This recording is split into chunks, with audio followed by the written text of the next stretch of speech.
The opinions expressed are those of the participants and do not necessarily reflect the official positions of the sponsors, advertisers, or presenters. Advertising does not imply endorsement by the sponsors and presenters.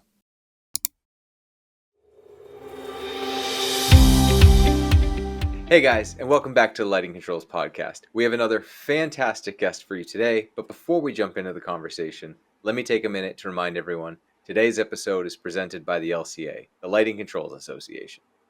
And it's financially supported by the National Association of Innovative Lighting Distributors. Check out our website, lightingcontrolspodcast.com. Got all of our episodes and a whole lot more, including information about the Nailed LSC. If you're unfamiliar with it, you should check it out. And the episode on the Nailed LSC, that should have dropped by the time this episode airs. So you should learn more about that certification, get more involved. It would be great to see you. Also, huge shout out to our sponsor for this episode, which we could not do these without. Max Light's C-Max Lighting Controls platform. If you're unfamiliar with this system, I highly recommend you check out our interview with Umesh from Max Light, who talks in great detail about this system. But it is a really cool system that kind of elevates a lot of those commercial lighting controls projects where you might not have a good idea of what you need, but you know what fixtures you need. So you get the lighting controls ready, Max Light fixtures installed, and the great thing is they have a little USB-C port right on the side, so you can add the modules after the fact. So maybe you get the fixtures in, and then suddenly the owner's like, oh man, I really wish I had X, Y, and Z. And it's like, great, let's install that now. So that is just such a revolutionary component, and they can go from basic to really complex networked lighting control solutions. So check them out, maxlite.com/CMAX. But let's get into the conversation. So today we have Chuck. Chuck, do you mind just giving us a quick breakdown on who you are and what you do? Sure. So my name's Chuck Cameron, and my job these days is I am the Northeast Regional Sales Manager for the architectural vertical within ETC, and I've been doing this job almost 2 months now. After having done some other things previously, like ETC, I started out in theater lighting. and use their products. Well, if you count the LMI acquisition, I've been using their products since high school. So it was really a great thing to be able to come.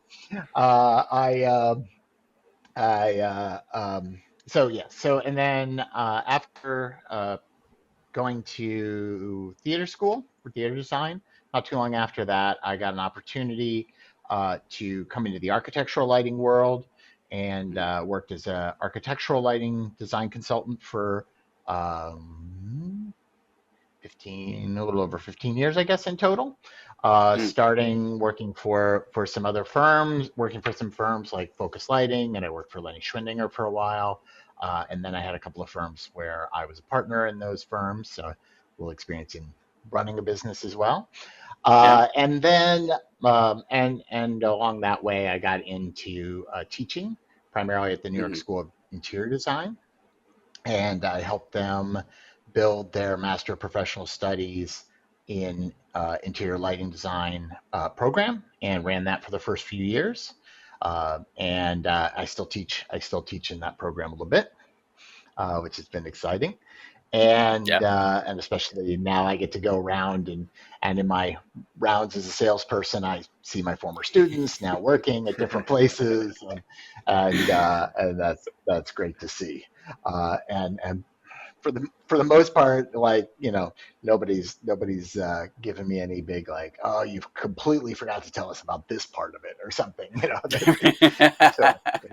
So it seems like the program is doing a pretty good job of preparing folks. Absolutely. And then I moved into the sort of the sales side of the business first with a local rep agency here in New York. And when I started there on day one, I was the controls department. All of it. And so, that meant, 7 a.m. I was punching buttons on a relay panel with the contractor, and lunchtime I was, presenting an overview of maybe a different system or the same system at the engineer's office, and in between trying to, help draw up some wiring diagrams and all the other things that folks need to help Hmm. move it along. And we grew that department to be about seven. I guess there were about 7 or 8 of us by the time I left.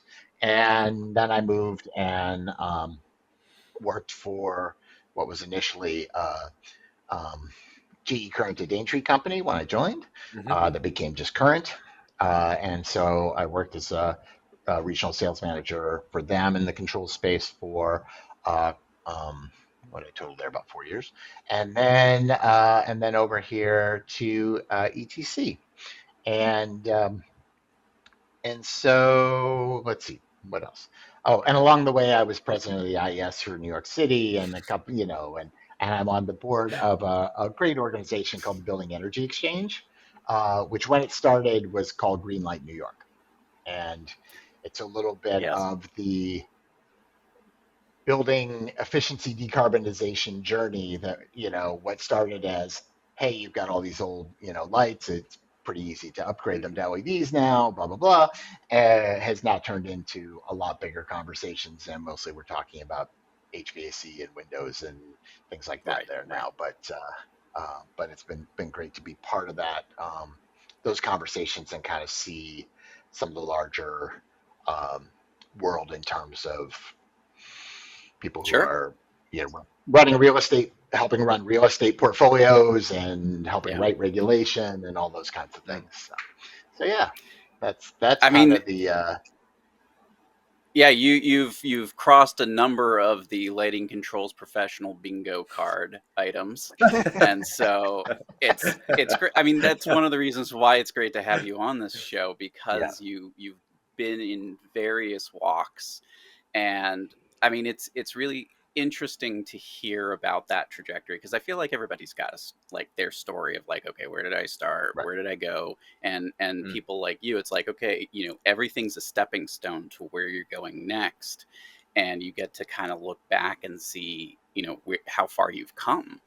And like Yeah. with the students from your program, that's really interesting. And I think one of the interesting things that comes up in conversation in the podcast is about education and how we don't Yeah. have enough about lighting controls. And so, Mhm. just sort of a out of curiosity, how did that program for the interior lighting program be created? Like, what was the process? Mhm. Give us a little Right. perspective on that, because I think there are a number of people who are going, why isn't this more common in higher ed? Mm. Yeah. Yeah. Absolutely. So um, I have been teaching the Lighting 1 and Lighting 2 classes to interior designers, mostly in the bachelor's program at that point. And Mhm. the school came to me, the former dean came to me, and they were starting I guess there's been 4 of these degrees that are this MPS degree, Master of Professional Mhm. Studies. And so mostly that degree designation had been used in some other industries, but it's sort of an add-on degree, right? And Mhm. so the first program was sustainability, lighting was the second program. It's one in healthcare design, and now there's one in digital practice management. Sure. And so so the idea is you take somebody who already has a degree in interior design, theater design, architecture, some kind of general design, who's Yeah. interested in specializing, right? Mhm. And the majority of our kids have gone on, our students, some of them are older than me when they um, have gone on to to be lighting design consultants Mhm. or other kind of all lighting jobs. But I remember one of our first classes, this woman, her aim was to be the smartest interior designer about lighting, Mhm. right? We were halfway through the program, and she said to me, we were talking about something for her day job, her work, and she said, yeah, my boss has already said that like I'm more valuable to them because I understand lighting better, right? And most interior Right. designers didn't Yep. maybe they got one semester of lighting and they probably snooze through it and try to Hmm. get that. So If so they're when they lucky, came to that is. me, yeah, right. And so when they Yeah, came to because me, sometimes they, it's just like a single day. Like some programs, it's right, just like, like it's like, okay, right. here's lighting. Okay, let's get back to the real stuff. Right. Yeah. Most of the bachelor's programs that are CETA accredited do need to kind of do a semester, but most of them only do Sure. the one. NICEAD was already committed to kids who were doing the bachelor's degree would get two semesters of Oh, lighting. nice. That's great. And we got and we got you know good feedback on that from some of the accrediting. So as we started this program and they first talked to me about it, I was like, well, how is it going to be different than most notably the Parsons program, right? Because we've already got a Hmm. program in New York City. At the time, there, you know, probably your next closest would be architectural engineering programs at Penn Hmm. State Hmm. or University of Colorado and places like that. And so, how is this going to be able to, how is this going to be different? What's our thing? Because we don't, you know, same as with products, right? Like you don't want to Right. be Right. right on top of somebody else. So that's a harder thing. So the Yes. program is 12 months, so it's Hmm. shorter. It's more professionally focused, right? So it's very much about the practice of lighting design and Hmm. how do we get there, and not it's certainly not like the old days at Rensselaer, with the sort of research and those kinds of programs. It's not that. It's not engineering, right? Hmm. And it's a design program. And then one of the things I brought to it was, so I went to grad school at NYU, and in the NYU theater grad school program, no matter how much you grew as kind of the creative side of designing, Hmm. everybody who graduated knew what all the paperwork was and all the drawings that needed to go on to a Broadway level show. Now, Wow. I was far enough along, you weren't going to get hired to a Broadway Right. show right away, but you were going to do Yeah. the regional show maybe for that Broadway, that designer who's a Broadway, and then after you did a couple of those, Yeah. okay, you might move on, right?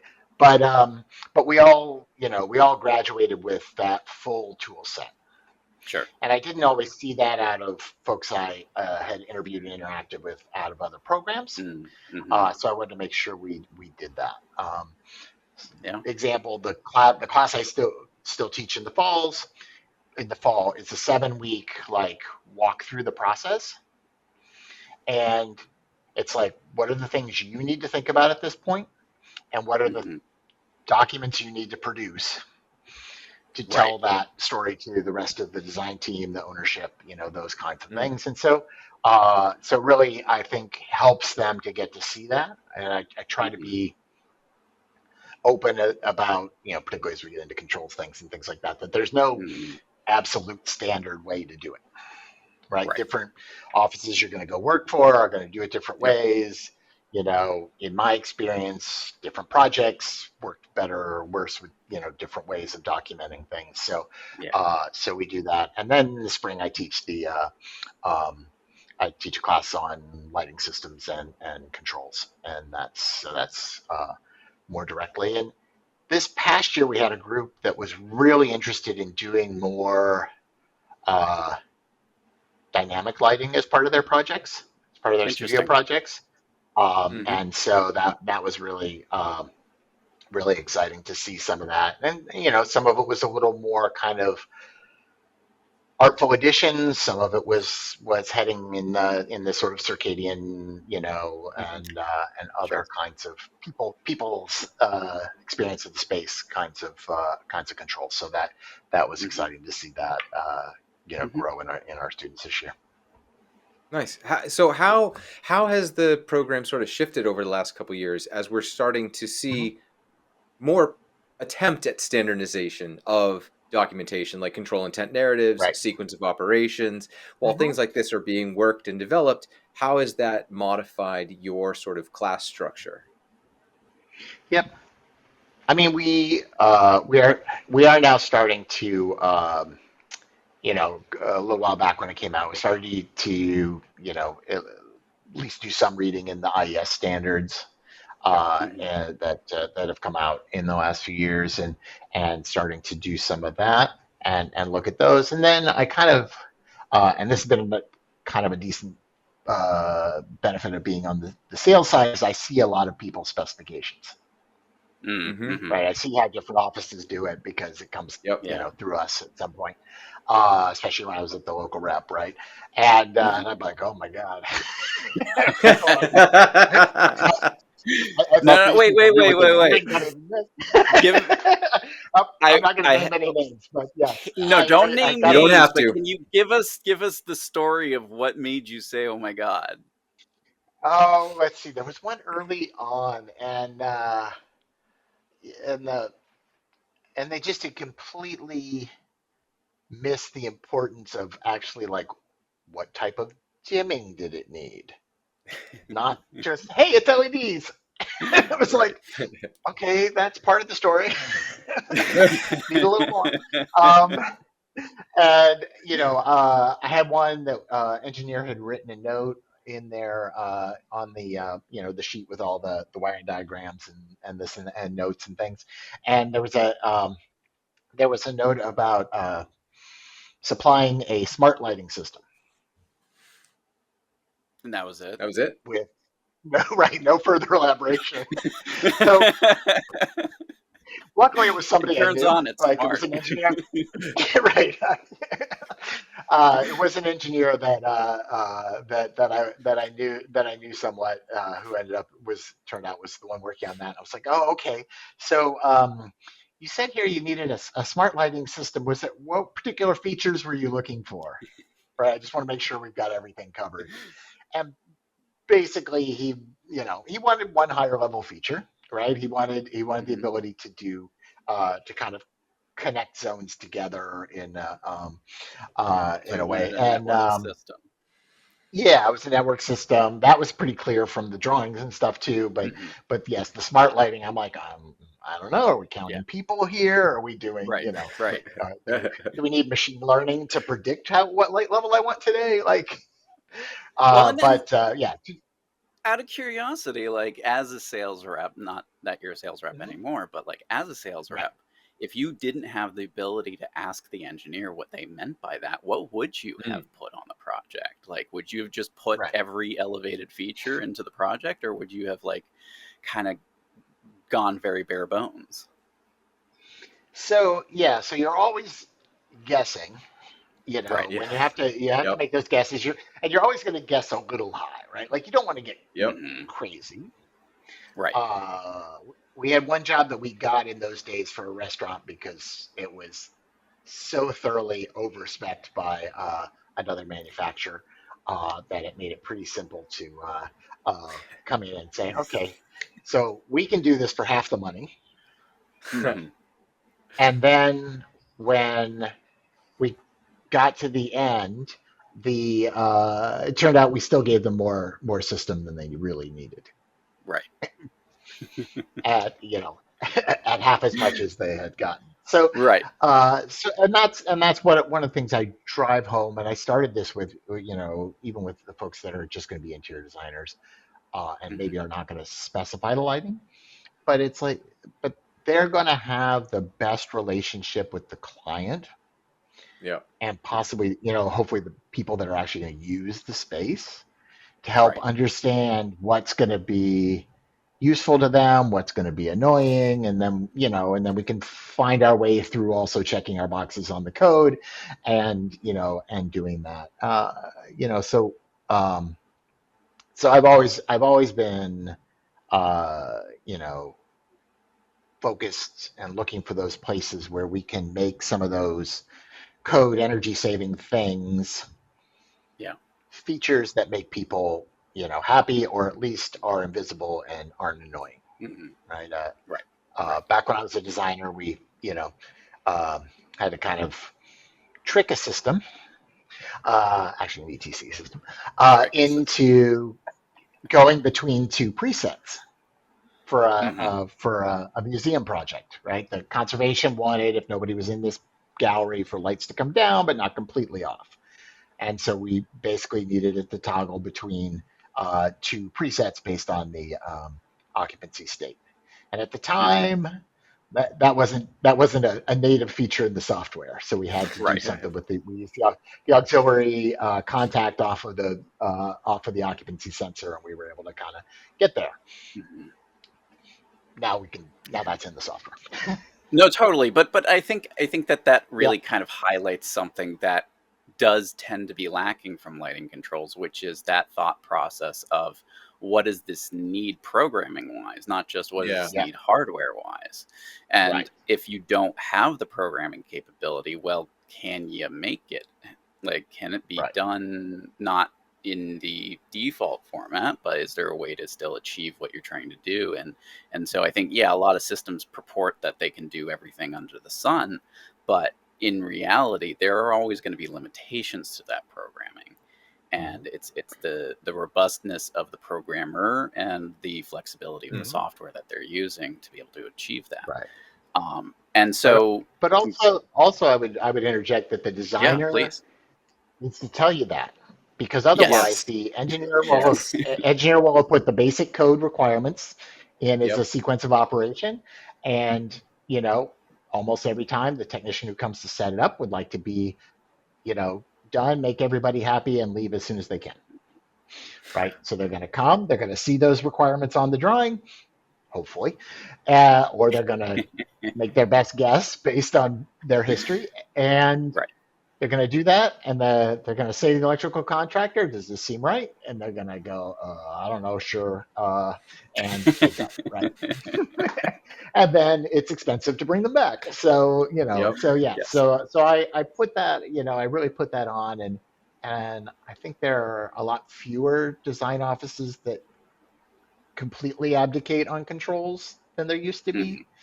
Mhm. But there's still some, and in part it's it's like the core of my theater lighting experience is it happens in time. It's not just one look, and Right.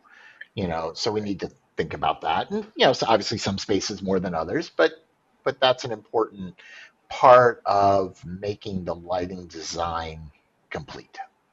Mhm. Well, and I kind of want to go back to Ron's question because I think we Mhm. kind of got derailed along that way. Yeah. But the one of the things that Ron, Chris, and I had a challenge with the Nailed LSC in developing the curriculum Mhm. was definitions. Oh And so yeah. I'm Right. curious, if you've found a way to reconcile definitions for your curriculum.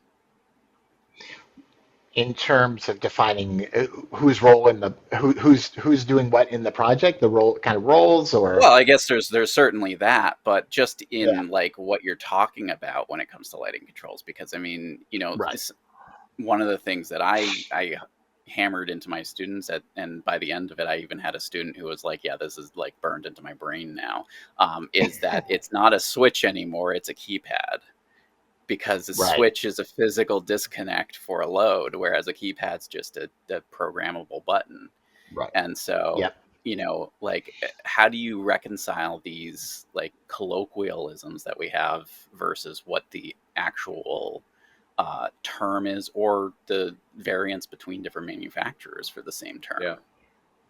Absolutely, absolutely. So yeah, and even things as simple as uh, what's a control zone Yeah, Yep. is not uniform, right? And right, Yep. so right. you know, and so like one of the things I do in class is I talk about control zones, and then I say, Hmm. okay, and then sometimes you're going to talk about things in terms of spatial zones Hmm. and try to make that designation, because there are some and some control systems where they use the term zone to mean a room or a Right, space, Hmm. right? right. And you know and that is legitimate in its way, but you sort of need to Yep. say spatial zone, right? Like, and that's where I kind Yeah, of Yeah. bring that I, additional I think that that's a fair approach to it because at least it yeah, qualifies that, while it's the same word, there really is like this hidden additional word that should be attached to it to Yeah. right, qualify that it, okay, yeah, we use the same word for zone, but really, it's like if I said program to an architect versus program to a lighting controls person. They're going to be very Right. different definitions of what that means. So, Correct. like, it's like, okay, control programming, architectural Yes. programming. Like, there's these like Right. hidden words there that need to be Yeah, and qualified. things like it used to be simpler to refer to the startup and programming of a lighting control system as commissioning. Yep. Hmm. But now commissioning is a building-wide process that's a whole nother thing, Yes. Right. and more buildings have to have that, particularly here in New York City, where that's become Right. more of a code thing, and it's become Yep. um, our school construction authority has those requirements in there, um, which is also the design team needs to remember to point out in the drawings this is going to happen, and that probably means the controls manufacturer is going to need to come back to make adjustments after that person has been through, right? Yep. Yeah. Or on a really awful day have to go walk So around with them and show them how it works.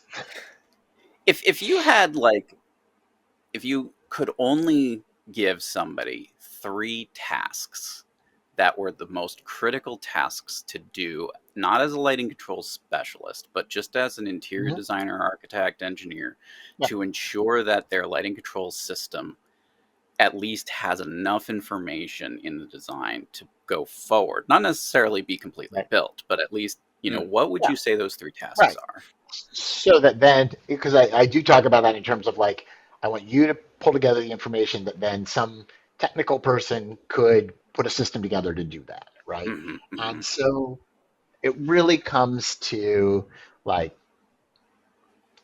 how are they going to use the space, Mm-hmm. right? What are the various code, building, electrical Yep. requirements or limitations of that particular building, possibly, if it's historic building, something like that. And then what are you looking to accomplish in terms of the environment, the aesthetics, the feel of the space, right? So, I when I started out, we had control systems because I was doing restaurants and we wanted it to look and Yes. feel different between lunch and dinner, and it was really about Right. that sort of experience. And then controls became more about energy savings, Hmm. and now kind of evolving into some of the circadian and other kind of human factors things that we see. Sure. So I think so really it is that higher level of um, what do you want it to look like, and then Mm-hmm. and how are these people going to use this space, and what are Hmm. our various requirements, so we don't have to you know, redesign it when the engineer comes back and says, Right. "Hey, guess what?" Yep. And I think that's a great starting point because I think between the three things, it really does sort of cover enough information for a controls designer to really put a system together.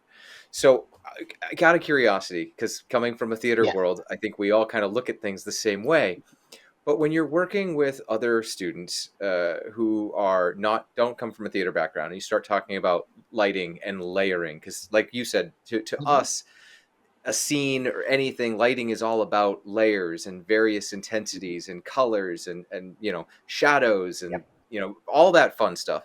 How easy is that to explain to someone who's not from the theater world, and how do you go about explaining that sort of approach of lighting? I think you know it's to start with, and maybe it's kind of by example, right? Like so you Yep. Mhm. might take the example of a conference room, and you've got some different things in there, and you can talk about how those different layers of light, maybe there's just three or four, right? It's not overwhelming, Mhm. but there's a couple different options, and the way that gives flexibility to the space and allows you to craft that space better is important. And sometimes it's even just getting beyond. One of the first times I was teaching lighting to interior designers, I had one of my students say, "Well, my studio teacher says you just put the downlights 8 feet on center and call it a day." And I'm like, "Well, how are you feeling?" what do we do? Uh, Like, you know, I try not to overwhelm them with too much. yep. You know, Right. and sometimes it's more successful than others. I was teaching lighting one interior designers at one time, and I had a woman who early in the class was kind of like, "Oh, I thought we were just gonna like kind of be picking decorative fixtures." I forget exactly how she said it, but right, like so she, right, and, Yeah. and I was in a good, you know, in a good flow that day. I'm like, no, I'm going to teach you about all the rest of lighting. Right? Like you can pick decorative fixtures on your own. Like that's, Right. you know, Right. that stuff you're getting out of your class.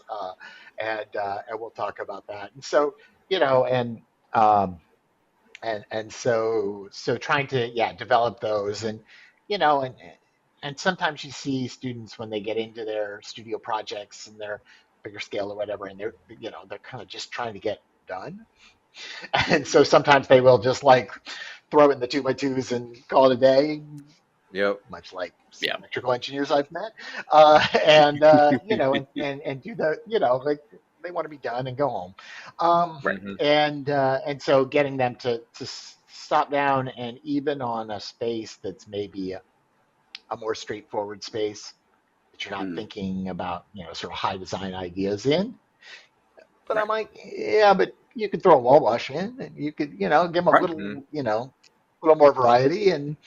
and uh, and do those kinds of things. And so then taking that the next step as we start to talk about controls, you know, Hmm. maybe it's an idea like, you know, does the main light in the, you know, the ambient light in the room fades out, you know, when the occupancy sensor's been unoccupied for 10 minutes, and then we leave the wall wash on for a little longer just in case somebody's hanging out or somebody's adjacent or whatever, and then that goes out, right? If I have a little smarter system Well, where and I can do those kinds I love that in two ways because one, it teaches about layering, and Yes. of things. two, it teaches about the dynamics of your essentially queuing for Hmm. the scenes because you don't have to shut off all lighting all at once Right. within a zero fade to meet Right, energy right. code. You can Yep. step things down over time. And so, you know, in fact, the instant shut off is so archaic by today's Mhm. standards for lighting controls. Right. And so it like that is an elegant way to approach motion sensing and potentially the limitations because of nuisance switching. Mhm. You know, maybe there is a Yep. false off, but as a result, they still have light, and Yep. so, Yep. you know, it's like eventually it'll trip back on, Yeah. but they don't have to like jump up and wave their hands and stuff. So, I mean, they Right. I probably didn't get still will, plummeted but into the dark. Yeah, exactly. right. Right. Yep. Yes, Yep. exactly. Right. But And absolutely. And I think yep. again, like that sort of educational resource is something I think we lack a lot of in Yeah. just the Mhm. commercial architectural world because Right. a lot of the time it's just like you said, you know, how do I get to the end of this as quickly as possible, not thinking Mhm. creatively through, okay, you know, Mm. if I were in this space and the lights were going to Yep. shut off on me, like what would my preference Right. be? Yep. Or one of the places that I remember drove this home to me, I was at a big open office, you know, floor, and there was a kind of a glass conference room in the middle. And, you know, I'm there and I'm talking to somebody or whatever, and we're working on some, I'm programming a big panel for the open office lighting, and making sure that's all set right. And the lights in the conference room timed off and went boop off. And everybody in that office, like their head popped up and they were like, something changed, right? Like, I'm like, if that happens 5 times a day for a Yeah, hundred people that are around that thing, that's probably a measurable amount of productivity, right? Like, so, yeah. you know, beyond the fact that it's a little annoying and whatever, but Yeah. so that was a place where I think, you know, I started making that next step of thinking about that for uh, those kinds of uses where we haven't necessarily thought about, you know, nuance control before. Hmm. And, you know, and it can be as simple as, you know, for a long time, certain of our, you know, most prevalent wall box dimmers, when you hit them off, Mhm. they have a little fade, right? Like it's not very Right. long, but it's just a little, and it's like a little more Yep. gentle than like slamming off, right? And why wouldn't you do that with when the occupancy sensor turns off? Or you could make it a little longer and I mean, you and do still particularly as run you into are. like the Luddites who are like, "Why doesn't it just shut off?" And they're like Yeah. mashing the button. Right. And and that's a thing too that I try to teach and try to suss out of folks is how are we going to trigger these changes to happen? Yep. Because one that's a kind of a classic from lobbies and sometimes restaurants or whatever is you're going to schedule it to go from the afternoon setting to the evening setting in a very slow Hmm. fade. Mhm. But if you put that exact, if that exact same fade gets triggered from a button, I'm going to have hit that button 16 times, you know, said bad words, Yeah. and probably broken the plastic because it doesn't seem like it's It changing. didn't I happen. hit the button, Yep. nothing changed, Right. Yep. right? It's, Yep. Well, and I and think that is really critical because button programming versus automated scene programming is very Yeah. different when you're thinking about fade time. And just for our listeners yep. to understand here, because they might not realize how long you're talking. How long in an automated daytime triggered transition are we talking about? Could be anywhere from say 5 minutes to half an hour. I mean, Yep. it Right. could. I mean, most systems that can do that can do even longer if you Right. needed. But I would say most often you're seeing that as like a yeah, because then the people sitting in the space who are in that kind of in between hour, they're either got there for happy hour early or whatever, are able to not Yeah. notice that the lights changed, right? Well, and that's And Yep. the and thing. so That's the real challenge there is that when you create an automated process, you don't want that disruptive experience like you were talking about with that fully Hmm. enclosed conference room, because that is equally a nuisance as if the lights had just completely shut off on everybody. right, And so yeah, you don't want people to notice these transitions, but you do want people to notice the experience that will Right. come from that transition. right, It's funny because that's yep. probably one of my biggest pet peeves at restaurants is when it's a wall box dimmer, right? Because you're sitting there and all of a sudden it just like what the lights all just went down. It's gotten to the point where even my kids Well, it's have right. picked up on it. Not even right.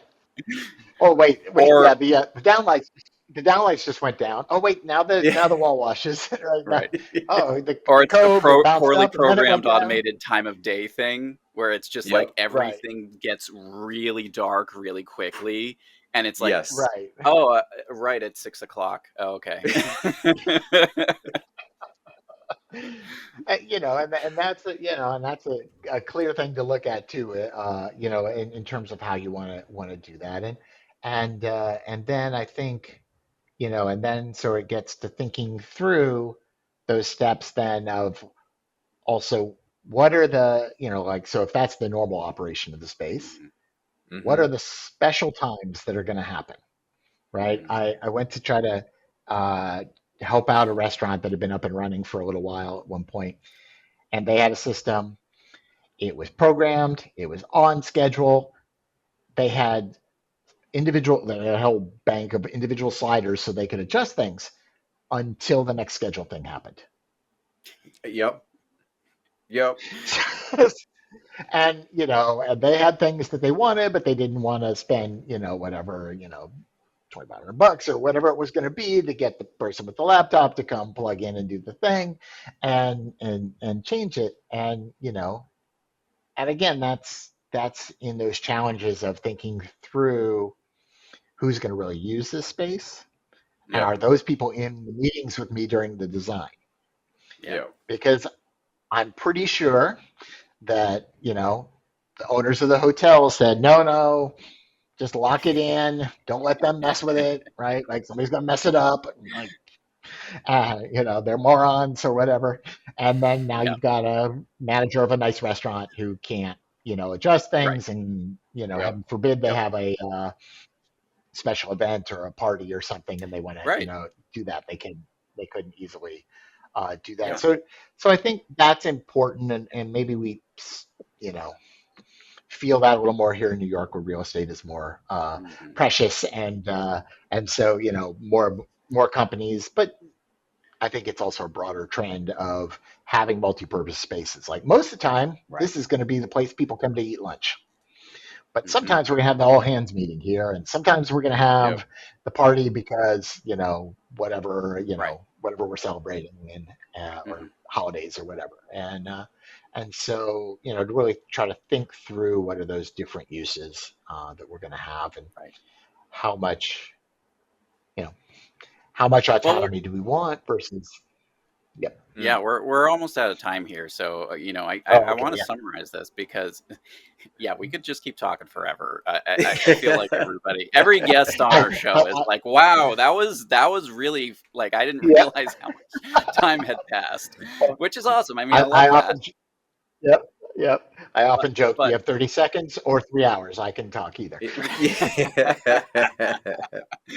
I love that.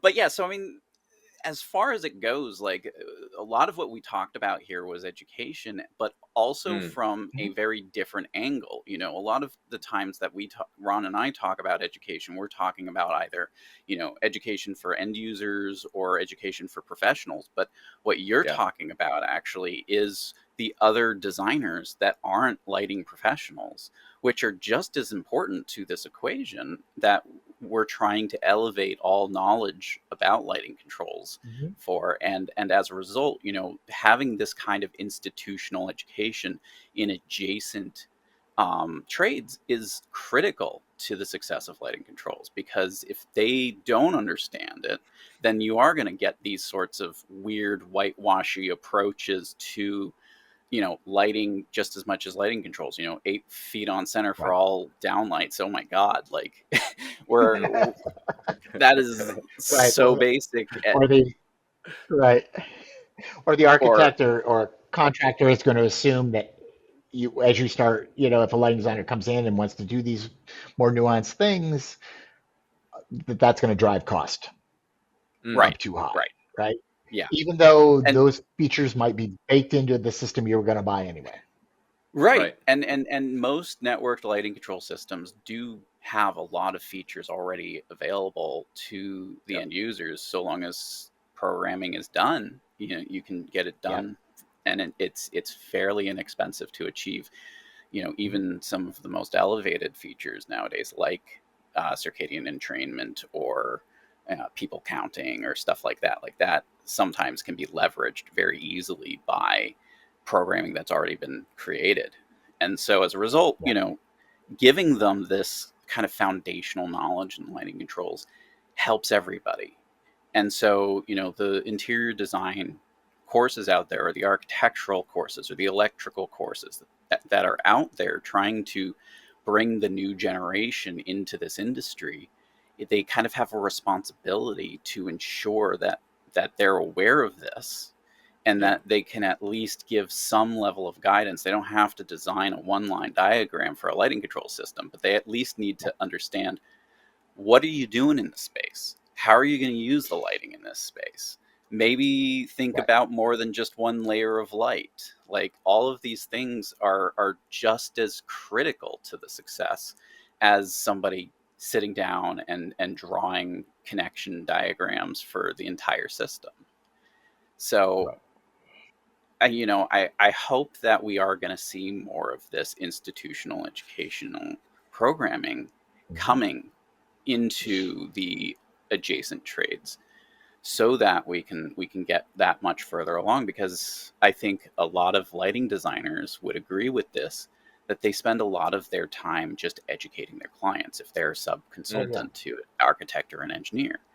And Yep. that really isn't, I mean, yes, it's our responsibility as lighting professionals to make sure everybody knows the correct information, Right. but it's really not our job to teach people this information. It's the Right. school's job.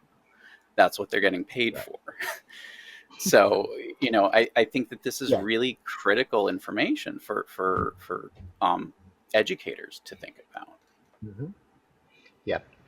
And that was early on in teaching the lighting one to interior designers. It was very much like, oh, this is like talking to a residential client, right? Like, or this is like talking to the, right? And so, okay, and it helped me to be a better lighting designer because I was Hmm. explaining these foundational things, and it's always good to kind of come back and understand why do you do the instinctual, like there are things that get Yeah, built in as kind of instincts or habits or whatever that you do that you forget Right. not everybody or you knows, just don't right? realize it. Like Yeah. for instance, Ron and I in the Nailed LSC, Ron's class of students made a complaint because we did not tell them we told them they needed a laptop because they were going to be doing stuff on Right. software. We did not tell them they needed a remote mouse though.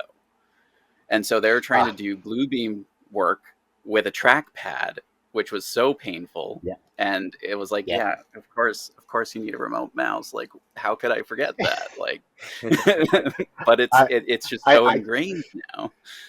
yep. I taught a foundations of theater design class back at my undergrad college, and to fill in. And so the first day we're kind of doing some drafting, uh, pretty loosely, but nonetheless they're all struggling, and I'm like, well, why has nobody taped down their paper? And then I go, oh, because I never told them about that step, right? Like, because it was such like it was a thing I just automatically did while I was thinking about like how I was, like what Mhm. needed to get onto the page, right? Like he did the thing, and sometimes but so yeah, so I think that is important to also keep those things in mind. But as you're saying, like if especially the other professionals on the project, Mm. if there can be a higher level of initial understanding about particularly about the possibilities of light. Like, I don't need them telling us what, oh, I think that should be 200 lumens more. I don't know about that one, right? Um, but if they can lead a better conversation and not Yes. feel, because I think, depending on the architect, right, a lot of times they classically architects were trained to be the sort of lord of the project, Hmm. Hmm. right? And they had these assistants and consultants because, well, I just can't do it all myself, right? Of course, I know how to do all those things. I'm too busy Hmm. to do it, right? And that's evolving, right? More architects understand that they're they're better places as a team leader Hmm. of a bunch of other smart people, but you still see some of that, and so then I think it becomes then hard to do something out of the ordinary with the lighting because the architect doesn't really understand it. And they don't want to have to explain it to the client or have to Mm. let on that they didn't know what that quite know what that was, Right. right? And so I think that there's an evolution there that can be really useful as well. That's a good Hmm. Awesome. good point. Chuck, great stuff. And I feel like we touched on just one little section of your entire sort of history there, right? We were very focused on education and we didn't get to any of the other stuff. I mean, when you were going through your intro and everything, I was like, man, Yep. Chuck's clearly 100 years old. He's done everything.